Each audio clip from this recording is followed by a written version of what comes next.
তুমি মনে করো আর কি তোমার মন চায় না, তুমি পারো না, তাই তুমি নামাজ পড়ো না। আসলে তোমার তাওহীদে সমস্যা। কোথায় সমস্যা? মানে আল্লাহ, মানে আল্লাহ কে?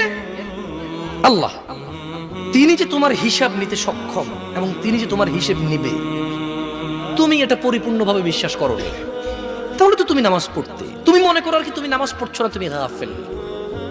এই জন্য তোমাকে বলেছি আল্লাহকে ভয় করতে হবে। ফর এক্সাম্পল, আল্লাহ নামাজ ফরজ করেছে। কে নামাজ ফরজ করেছে? আল্লাহ। মুয়াজ্জিন আজান দেয়, তুমি নামাজ পড়ো না, তুমি মনে করো তোমার দান সাদাকা তোমাকে উদ্ধার করবে, তোমাকে ভুল শিখিয়েছে। আমি মানুষ, ছোট হতে পারি, শোনো, জোর জবরদস্তি করে কিছু কথা আমাকে শুনিয়েও দিতে পারো, এখান থেকে নামিয়েও দিতে পারো, বলছি না তোমরা নামাবা, বাট এটা পারো। তবে মনে রাখবে, কথা যেটা বলে সেটা উল্টাতে পারবে না। কেন পারবে না জানো?